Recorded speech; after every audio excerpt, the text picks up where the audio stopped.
नमस्कार, मैं पुरुषोत्तम दुबे और आप देख रहे हैं ग्रैंड न्यूज नेटवर्क। अब मेरे साथ देखिए न्यायधानी सहित प्रदेश से जुड़ी हुई खास खबरों का सिलसिला शुरू करें उससे पहले एक नजर हेडलाइंस पर। इस हेडलाइंस के प्रायोजक है doctor CV Raman university, be the change. रविवार की तड़के सुबह हुआ भीषण सड़क हादसा, बस और ट्रेलर की भिड़ंत, एक की मौत और 16 यात्री घायल। क्रिकेट में टीम ने सिलेक्शन दिलाने के नाम पर ठगी करने वाली महिला गिरफ्तार, 2021 से फरार थी महिला। आबकारी विभाग की बड़ी कार्रवाई, टीम ने छापेमारी के दौरान 310 लीटर कच्ची महुआ शराब सहित 30 बोरी महुआ लहान किया जब्त। नवरात्र को लेकर दुर्गा प्रतिमाओं को अंतिम रूप देने का काम जारी, रात दिन जुटकर मूर्तिकार माता को अंतिम रूप देने में जुटे। 3 अक्टूबर से शुरू होगी नवरात्रि। अब खबरें विस्तार से। मरवाही वन क्षेत्र में 2 दिन पहले ग्राम बेलझरिया, उसाड़ और बरौर के जंगली इलाकों में भालुओं के हमले से 2 ग्रामीण की मौत और कई लोग घायल हो गए हैं। क्षेत्र में लगातार भालुओं की टोली जंगल की ओर जाने वाले ग्रामीणों पर हमला कर रही है। इस मामले की गंभीरता के चलते जिले की एसपी भावना गुप्ता के निर्देश पर थाना मरवाही का पुलिस बल स्थानीय फॉरेस्ट अमले के साथ तैनात किया गया है। फॉरेस्ट बीट गार्ड और पुलिस बीट अधिकारियों द्वारा मुनादी करवाई जा रही है तथा ग्रामीणों को जंगल की ओर जाने से मना किया जा रहा है। मौके पर डीएफओ सहित तहसीलदार मरवाही और काफी संख्या में फॉरेस्ट के अधिकारी नजर बनाए हुए हैं। अभी भालू द्वारा 2 अटैक हुए हैं पिछले 2 दिनों में और उसमें जनहानि भी हुई है, जो कि बहुत दुखद है। आप सब गांव वालों को पता भी होगा। तो भालू के क्षेत्र में, ये भालू रहवास क्षेत्र है, यहाँ पर भालू के एरिया में जंगल में नहीं जाना है। आप अपने एरिया में भी जंगल से लगा हुआ जो एरिया है वहाँ पर भी घटना हुई है, तो उस एरिया में भी बहुत सावधानी से आपको विचरण करना है। जाते भी हैं तो रात में नहीं करना है, सुबह नहीं जाना है, अर्ली मॉर्निंग, और शाम को भी नहीं जाना है। बिलासपुर रायपुर नेशनल हाईवे में दर्दनाक सड़क हादसा हुआ है। तीर्थयात्रियों से भरी बस की ट्रेलर से देर रात भिड़ंत हो गई। मिली जानकारी के अनुसार रायपुर के अलग अलग गांवों से लोग बस में सवार होकर गया विहार तीर्थ पर निकले हुए थे। तीर्थ स्थल का दर्शन कर वापस बिहार से रायपुर की ओर लौट रहे थे कि तभी बिलासपुर रायपुर हाईवे में हरी थाना क्षेत्र के पास यात्री बस ट्रेलर से जा टकराई। इस हादसे में कम से कम 16 लोग बुरी तरह घायल हो गए। वहीं मौके पर एक की मौत होने की जानकारी सामने आई है। पुलिस बल मौके पर पहुंची और घायलों को सरगांव और बिलह अस्पताल में भर्ती कराया। गंभीर रूप से घायल मरीजों को सिम्स रेफर किया गया है और इनका इलाज जारी है। आज जो है अर्ली मॉर्निंग एक तीर्थ यात्री बस थी जो रायपुर से गया जी गई हुई थी। वापस लौटते समय हाईवे में एक हाईवा से जो है पीछे से टकरा गई थी, जिसमें कुछ लोग घायल हुए हैं। उसके हेल्पर की उसमें घटना में मृत्यु हो गई है और पुलिस जो है उसमें मर कायम करके जांच कर रही है और जो घायल थे उनको रायपुर रवाना कर दिया गया है और 2 ज़्यादा गंभीर थे, उनको हॉस्पिटल एडमिट कराया गया है। कहाँ जा रहे थे सर ये गया जी गए हुए थे और वहाँ से ये लौट रहे थे और लौटते में जो है ये बिलासपुर में हाईवे में एक्सीडेंट हुआ है। ये हिस्ट्री सीटरों की लिस्ट तैयार की जा रही है सर। बिलासपुर पुलिस जो है गुंडे बदमाशों के खिलाफ लगातार सख्त कार्रवाई कर रही है। इसी के तहत अभी जो है जितने भी अपराधी जिनके 1 से अधिक 2 से अधिक क्राइम है और जिन्होंने चाकूबाजी या लड़ाई झगड़ा मारपीट की घटनाएं की है, उनके सभी के जो है उनको गुंडा सूची में शामिल किया जा रहा है और इनकी सतत निगरानी की जाएगी और सक्रिय रूप से अगर ये रहते हैं और अपराधों में संलिप्त होते हैं तो इनके ऊपर कठोर कार्रवाइयाँ की जाएगी। सर, अटल यूनिवर्सिटी में पुलिस और आंदोलनकारियों के बीच झड़प हुई थी, इसमें क्या कुछ? जांजगीर चांपा जिले के कोतवाली थाना क्षेत्र में बुधवारी बाजार के पास खुले कुएं में एक युवक की लाश मिली। सबसे व्यस्तम क्षेत्र के कुआं में लाश मिलने से क्षेत्र में सनसनी फैल गई। कोतवाली पुलिस के साथ नगर सेना की टीम मौके पर पहुंचकर शव को बाहर निकाला गया। मृतक की पहचान योगेश शर्मा के रूप में की गई। पुलिस ने शव को पोस्टमार्टम के लिए जिला अस्पताल भेज दिया है। वहीं परिजनों का रो रो कर बुरा हाल है। योगेश शर्मा ठेकेदारी का काम करता था। उसे रविवार की सुबह पास के एटीएम से पैसे निकालते हुए भी कुछ लोगों ने देखा था। कोतवाली पुलिस जांच में जुट गई है। गांधी चौक में कुएं में गिरने की एक व्यक्ति कुएं में गिरने की सूचना प्राप्त हुई थी, जहां पर जाकर देखा गया, जिसको निकालने पर पता चला कि योगेंद्र शर्मा के रूप में इसकी पहचान हुई है। मर्ग पंचनामा किया गया है, कार्रवाई में जांच की जा रही है। व्यक्ति जो है वहां पर सुबह 4 बजे घर से निकला था, ऐसी जानकारी मिली है। किस समय गिरा है इसकी जाँच की जा रही है। दुर्ग में पुलिस के एक कांस्टेबल ने सुसाइड कर लिया। मृत कांस्टेबल शहीद का बेटा था। वह अपने शहीद पिता की जगह अनुकंपा नियुक्ति में दुर्ग पुलिस में पदस्थ था। मिली जानकारी के अनुसार दुर्ग कातुल बोर्ड निवासी कांस्टेबल अभिषेक राय उम्र 28 साल ने शनिवार रात अपने ही घर में जहर खाकर आत्महत्या कर लिया। वह फिलहाल लाइन में पदस्थ था। कांस्टेबल के आत्महत्या मामले में सीएसपी सत्य प्रकाश तिवारी ने बताया कि मृत कांस्टेबल का हाल ही में ट्रांसफर भिलाई 3 थाने में किया गया था, पर उसे लाइन से रिलीफ नहीं किया गया था। कांस्टेबल की आत्महत्या के कारणों का अभी तक खुलासा नहीं हो पाया है। मृतक के शव को पोस्टमार्टम के लिए रवाना कर दिया गया है। वही कांस्टेबल के आत्महत्या से उनका परिवार सदमे में है। देखिए, पुलिस विभाग में पदस्थ एक आरक्षक अभिषेक राय के द्वारा आत्महत्या करने की बात सामने आई है। प्रकरण में सुपेला थाने में मर्ग कायम किया गया है और मर्ग की जांच की जा रही है उस प्रकरण में। वक्त हो चला एक छोटे से ब्रेक का, तब तक आप बने रहिए ग्रैंड न्यूज पर।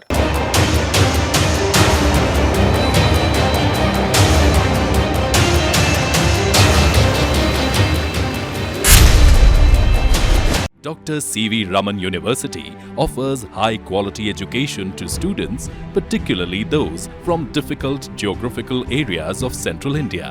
The flourishing 70-acre campus boasts of more than 120 state-of-the-art laboratories, smart classrooms, research centers, and a plethora of on-campus facilities that provide easy access. Dr. C.V. Raman University.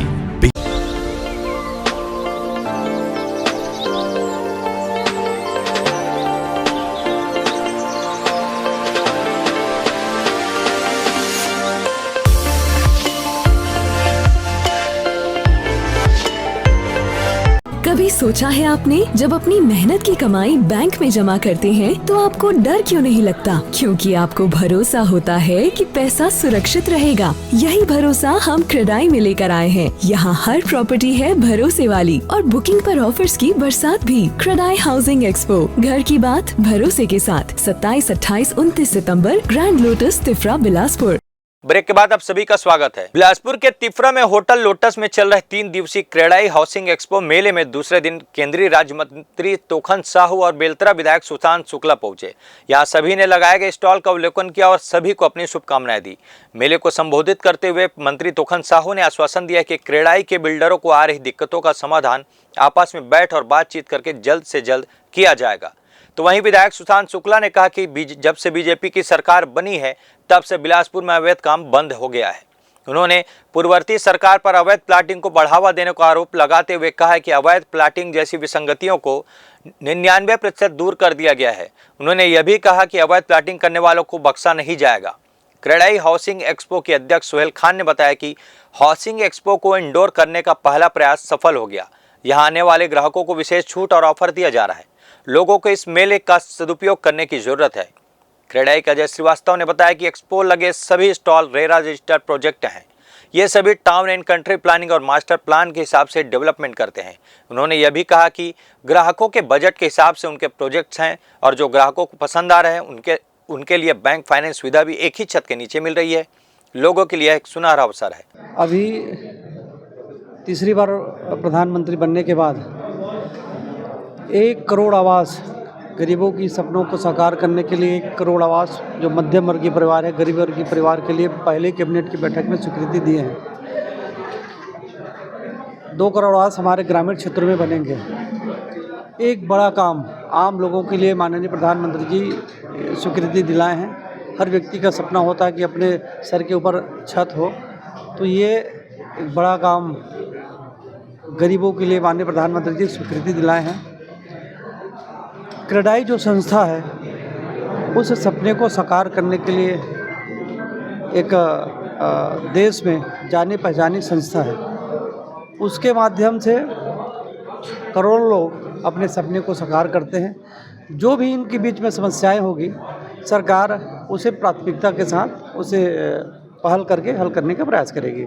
लेकिन NOC के लिए बिल्डरों को ही भटकना पड़ता है, single window system लागू करने के बावजूद। जो भी समस्याएं होगी या जो भी बातें हमारे संज्ञान में ये मांग की जा रही है, जो भी बातें हमारे संज्ञान में आएंगे उसे दोनों के बीच में बैठ करके बातचीत करके उसे हल करने का प्रयास किया जाएगा।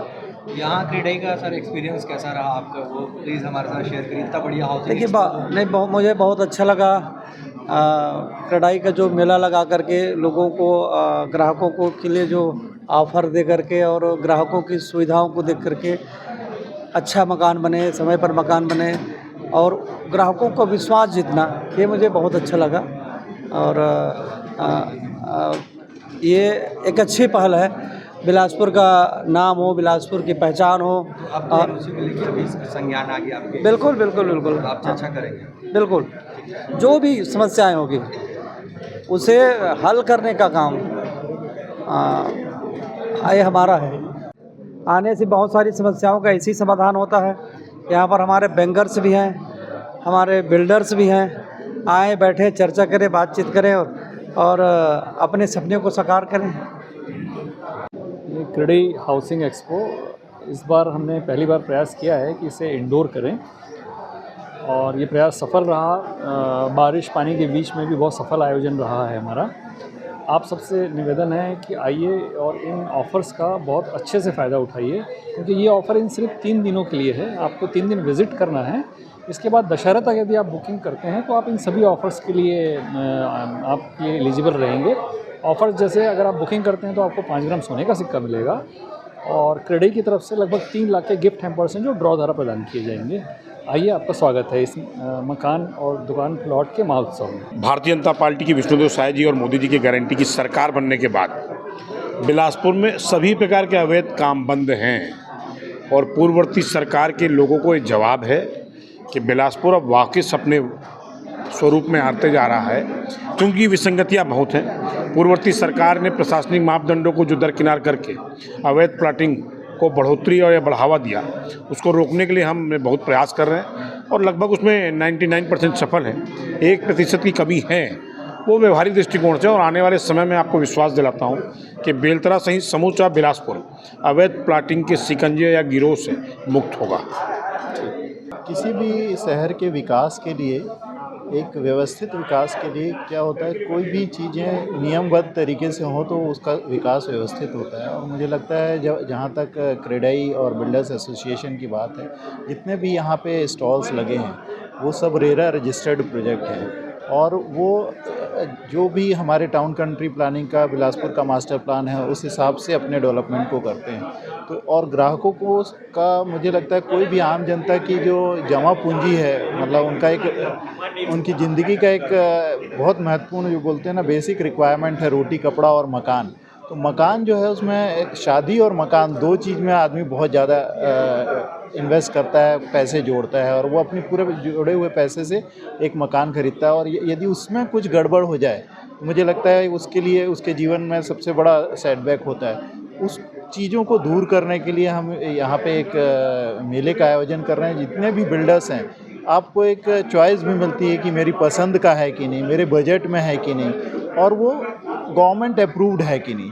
मुझे लगता है ये सब चीज़ें एक छत के नीचे है। बैंक फाइनेंस के लिए स्टेट बैंक जो हमारा बैंकिंग पार्टनर है वो भी सभी डॉक्यूमेंट्स को चेक करके फिर फाइनेंस करता है। तो मुझे लगता है ग्राहकों के लिए एक बहुत सुनहरा अवसर रहता है कि वो कंपेयर कर सकते हैं, कहीं भी ठगा महसूस नहीं करेंगे और वो अपने बजट अनुसार, अपने इच्छा अनुसार एक अच्छा चुनाव कर सकते हैं घर रियल एस्टेट पे। तो इसलिए महत्वपूर्ण हो जाता है। और आज जैसे हमारे केंद्रीय मंत्री जी मुख्य अतिथि के रूप में उपस्थित थे, बिलासपुर के सांसद भी हैं, तो बिलासपुर किसी भी शहर का विकास इंफ्रास्ट्रक्चर और वहाँ के डेवलपमेंट पे निर्भर करता है। तो जो हम लोगों को उम्मीद है आने वाले वर्षों में कि बिलासपुर के इंफ्रास्ट्रक्चर का विकास होगा।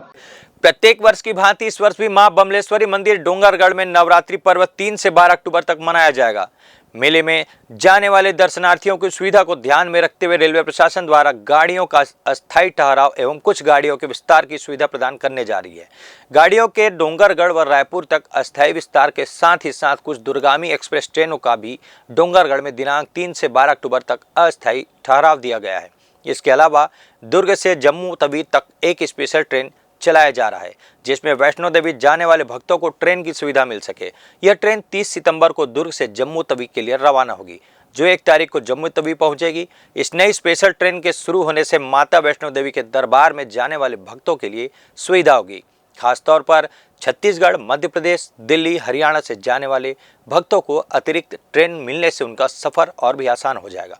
माता वैष्णो देवी के दर्शन करने वाले भक्त साल भर जाते हैं, लेकिन नवरात्र के दिनों में भक्त यहां पहुंचकर माता का विशेष आशीर्वाद प्राप्त करते हैं। लिहाजा रेलवे द्वारा दी जा रही यह सुविधा भक्तों के लिए सुविधाजनक रहेगी। नवरात्र का पर्व मां दुर्गा के भक्तों के लिए बहुत ही खास होता है। नवरात्रि के 9 दिन मां भवानी के 9 स्वरूपों की विधिवत पूजा की जाती है। अश्विन मास के शुक्ल पक्ष में शक्ति उपासना का महापर्व शारदीय नवरात्र 3 अक्टूबर गुरुवार को कलश स्थापना के साथ शुरू होगा।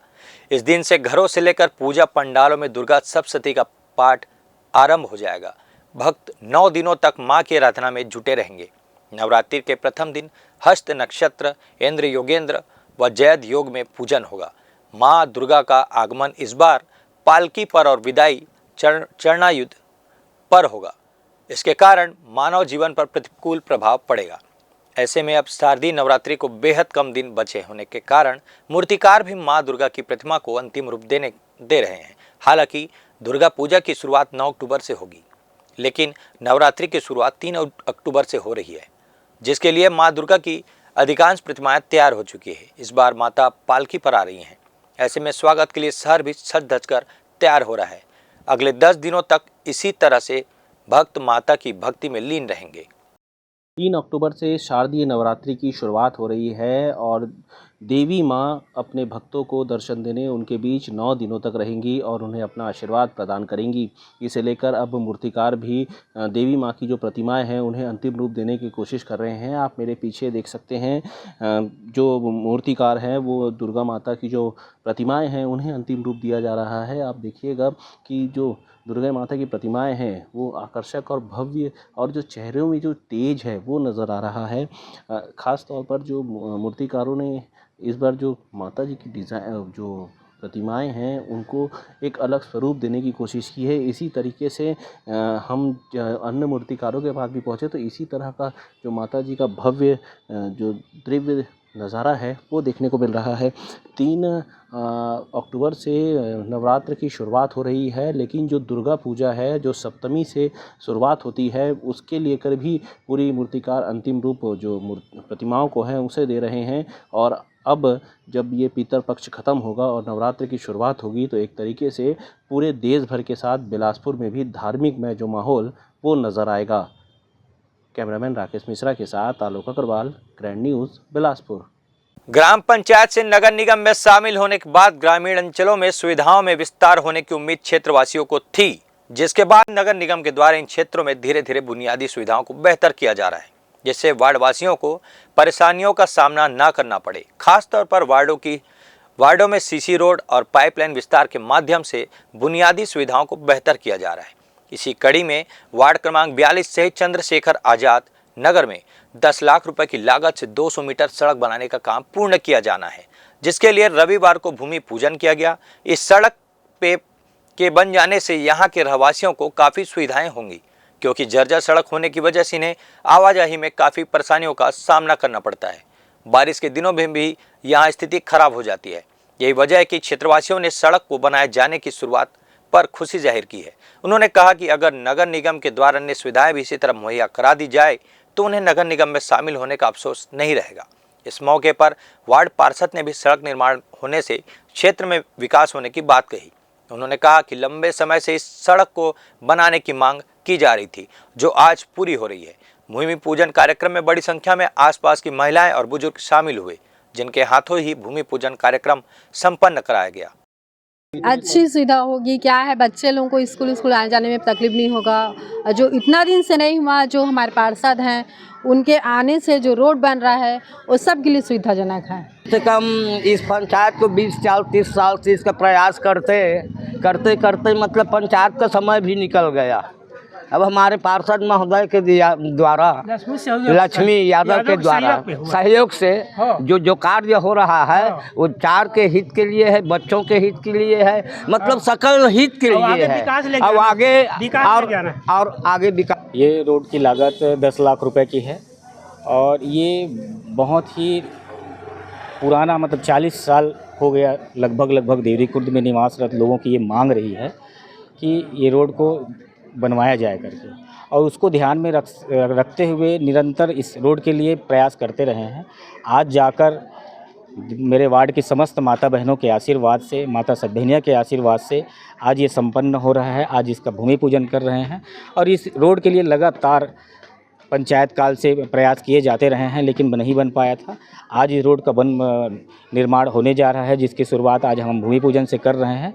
इसके लिए मैं देवरी खुर्द के समस्त माता बहनों और जितने लोग इसके लिए प्रयास किए हैं वो सबको बहुत बहुत बधाई और शुभकामनाएं देता हूं। और आने वाला समय में ये रोड बनकर तैयार होगा और इसके लिए बहुत परेशानियों का सामना करना पड़ा है सभी जनप्रतिनिधियों को भी और यहाँ के निवासरत 40 साल से निवासरत सभी लोगों को भी। यहाँ मैं बचपन से रहा हूँ, बचपन से लेके आज तक सब लोगों का प्यार आशीर्वाद मुझे मिलता रहा है। मैं शुरुआत से ही जब से होश संभाला 3 बार यहाँ पंच रहा और अभी जब नगर निगम हुआ तब लोगों ने अपना आशीर्वाद देकर मुझे पार्षद बनाया है। सबका संबंध मेरे से एक परिवार जैसा है और सब परिवार के जैसे बेटा हो, भाई हो, अपने भतीजे की तरह मुझे हमेशा प्रेम करते रहे हैं। और एक बात मैं और कहना चाहूँगा, हमारे यहाँ देवरी खुर्द में जो विपक्ष के लोग मेरे ऊपर जो आरोप लगाते हैं वो पूरी तरह से निराधार है। मैं पूरा समर्पित भाव से देवरी खुर्द का विकास कैसे हो, सकारात्मक भाव से देवरी खुर्द को आगे किस तरह से ले जाना है, देवरी खुर्द में कहाँ कहाँ विकास कार्य करने हैं, उसके लिए मैं निरंतर प्रयास कर रहा हूँ। हमारे युवा साथी भी सब मिलकर इसके लिए निरंतर प्रयास कर रहे हैं और आने वाला समय में देवरी खुर्द कैसा होगा उस पर हम सब विचार करके देवरी खुर्द को आगे बढ़ाने के लिए निश्चित रूप से हम अग्रसर हो रहे हैं। प्रियदर्शनी समाज सेवा समिति और आकांक्षा म्यूजिकल ग्रुप द्वारा 27 सितंबर को स्वर्गीय महेंद्र कपूर की पुण्यतिथि पर राघवेंद्र राव सभा भवन में संगीत कार्यक्रम आयोजित हुआ। इस कार्यक्रम में स्थानीय और बाहरी कलाकारों ने महेंद्र कपूर की गीतों की शानदार प्रस्तुति दी। प्रमुख कलाकारों में R.K. वैष्णव, धनंजय चंद्रवंशी और अन्य शामिल रहे। कार्यक्रम के मुख्य अतिथि बिलासपुर के पूर्व विधायक शैलेश पांडे और अध्यक्षता छत्तीसगढ़ योग आयोग के पूर्व सदस्य रविंद्र सिंह ठाकुर ने की। रंगारंग प्रस्तुति से आसपास मौजूद लोग झूम उठे। उप मुख्यमंत्री अरुण साह और केंद्रीय आवास शहरी कार्य राज्य मंत्री तोखन साहू ने रविवार को स्वच्छता ही सेवा पखवाड़ा के अंतर्गत श्रमदान किया। उन्होंने रायपुर के गायत्री नगर स्थित जगन्नाथ मंदिर परिसर में झाड़ू लगाकर सफाई की। इस मौके पर सफाई कर्मचारियों को सम्मानित किया गया। कार्यक्रम में मौजूद लोगों को अपने आसपास के परिवेश को स्वच्छ रखने और साफ सफाई में सहभागिता की शपथ दिलाई गई। उप मुख्यमंत्री अरुण साहू ने 17 सितंबर से 2 अक्टूबर तक चला जा रहे स्वच्छता ही सेवा पखवाड़ा के तहत जगन्नाथ मंदिर परिसर में आयोजित कार्यक्रम को संबोधित करते हुए कहा कि हमारी परंपरा में हमेशा से स्वच्छता का संस्कार रहा है। राष्ट्रपिता महात्मा गांधी, डॉक्टर भीमराव अंबेडकर, मुंशी प्रेमचंद और श्रीमती महादेवी वर्मा जैसे महामानव भी प्राथमिकता में स्वच्छता सदैव रहा है। स्वच्छता परमो धर्म के सूत्र को अपनाते हुए हम प्रदेश को स्वच्छ और सुंदर बनाने में लगे हुए हैं। केंद्रीय आवास और शहरी कार्य मंत्री तोखन साहू ने कार्यक्रम में कहा कि साफ सफाई के कार्यों में जन भागीदारी बढ़ाने और लोगों को जागरूक करने भारत सरकार द्वारा हर साल राष्ट्रीय स्तर पर विशेष अभियान संचालित किए जा रहे हैं। इसके अच्छे नतीजे भी सामने आ रहे हैं। संपूर्ण स्वच्छता को लक्ष्य हासिल करने शासन प्रशासन के प्रयासों के साथ ही सक्रिय जनभागिता जरूरी है। वक्त हो चला एक छोटे से ब्रेक का, तब तक आप बने रहिए ग्रैंड न्यूज पर।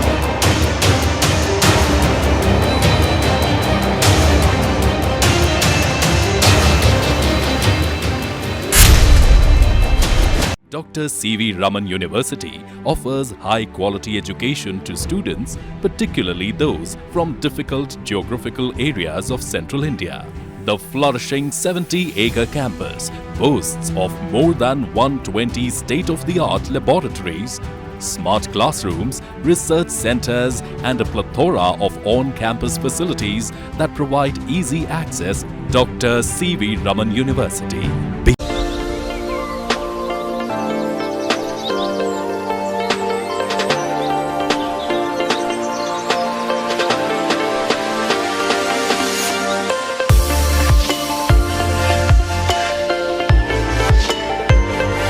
कभी सोचा है आपने, जब अपनी मेहनत की कमाई बैंक में जमा करते हैं तो आपको डर क्यों नहीं लगता? क्योंकि आपको भरोसा होता है कि पैसा सुरक्षित रहेगा। यही भरोसा हम क्रेडाई में लेकर आए हैं। यहाँ हर प्रॉपर्टी है भरोसे वाली और बुकिंग पर ऑफर्स की बरसात भी। क्रेडाई हाउसिंग एक्सपो, घर की बात भरोसे के साथ 27, 28, 29 सितंबर, Grand Lotus Tifra, Bilaspur. Break के बाद आप सभी का स्वागत है। बिलासपुर के रहने वाले आकाश खन्ना को राष्ट्रीय स्तर पर क्रिकेट टीम में सिलेक्शन दिलाने के नाम पर उसके अभिभावक से लगभग 70 लाख की ठगी कर ली गई थी। आपको बता दें, महामाया विहार वेयर हाउस रोड में रहने वाली राखी खन्ना ने वर्ष 2021 में तोरा थाने में शिकायत दर्ज कराई थी कि उसके बेटे आकाश खन्ना ने प्राइम क्रिकेट अकादमी बंगाली काली मंदिर ग्राउंड तोरा में ज्वाइन किया था, जिसके कोच सन्नी दुआ और डायरेक्टर अंजलि दुआ थे। इन दोनों ने आकाश को नेशनल लेवल क्रिकेट टीम में सिलेक्शन दिलाने का झांसा देकर करीब 70 लाख रुपए नकदी और ऑनलाइन के जरिए जराभाटा की रहने वाली तीसरी आरोपी खुशबू सिंह के अकाउंट में डलवा दिए। काफी समय बीत जाने के बाद आकाश का सिलेक्शन नहीं हुआ, जिसके बाद राखी को ठगी होने का एहसास हुआ। राखी ने तोरवा थाने में शिकायत दर्ज कराई। आरोपी पति और पत्नी सन्नी और अंजलि दुआ को पुलिस ने गिरफ्तार कर लिया था, लेकिन तीसरी महिला आरोपी खुशबू सिंह फरार हो गई थी। तोरवा पुलिस लगातार खुशबू की तलाश कर रही थी। इसी बीच पुलिस को मुखबिर के जरिए जानकारी हुई कि खुशबू जराभाटा चौक के पास देखी गई है। सूचना मिलते ही तोरवा पुलिस मौके पर पहुंची और आरोपी खुशबू को गिरफ्तार कर लिया। आगे की कार्रवाई के लिए जेल भी भेज दिया गया है। तोरवा थाना क्षेत्र में पूर्व में 2021 को एक मामला 420 यानी फ्रॉड का एक दर्ज किया गया था, जिसमें से एक प्राइम क्रिकेट एकेडमी नामक एक एकेडमी खोली गई थी और अलग अलग वहाँ के जो भी अभिभावक है और साथ ही साथ जो भी खेलने वाले बच्चे हैं उनको लुभावने ऑफर्स दिए गए कि उनके द्वारा अगर पैसा पेमेंट किया जाएगा तो उनको विभिन्न टीमों में खेलने का मौका मिलेगा। इस पर से कुल 70 लाख की ठगी की गई थी। इसमें से जो दो मुख्य आरोपी है सनी दुआ और अंजलि दुआ, पहले ही उनकी गिरफ्तारी हो चुकी थी। इसमें जो आखिरी आरोपिया थी जो अंजलि दुआ से थी, वो अंजलि खुशबू नामक जो है खुशबू सिंह, वो काफ़ी समय से फरार चल रही थी। उसे पुलिस द्वारा अभी कुछ दिनों पूर्व ही अरेस्ट किया गया और उसे न्यायिक हिरासत में भेजा जा रहा है। बिलासपुर में ठगी के मामले लगातार सामने आ रहे हैं। साथ ही ठग अब जांच एजेंसियों के अधिकारी बनकर फर्जी कॉल कर ठगी की घटना को अंजाम दे रहे हैं। ऐसा ही एक मामला सामने आया है, जहां पार्सल में ड्रग्स मिलने का झांसा देकर महिला डॉक्टर से 62 लाख रुपए की ऑनलाइन ठगी कर ली गई है। मिली जानकारी के अनुसार डॉक्टर विशाखा डे निजी अस्पताल में डॉक्टर हैं। 12 सितंबर को उनके मोबाइल में अज्ञात व्यक्ति ने स्वयं को मुंबई पार्सल ऑफिस का कर्मचारी बताते हुए कहा कि एक पार्सल मुंबई से दुबई के लिए बुक किया गया था, वह पार्सल कैंसिल हो गया है और उसमें पुलिस की वर्दी, एटीएम कार्ड, केटामिन नामक ड्रग्स मिला है। इसे मुंबई कस्टम डिपार्टमेंट ने जब्त कर लिया है। उसने यह भी कहा कि उक्त पार्सल पर डॉक्टर डे का आधार कार्ड, मोबाइल नंबर व पता है।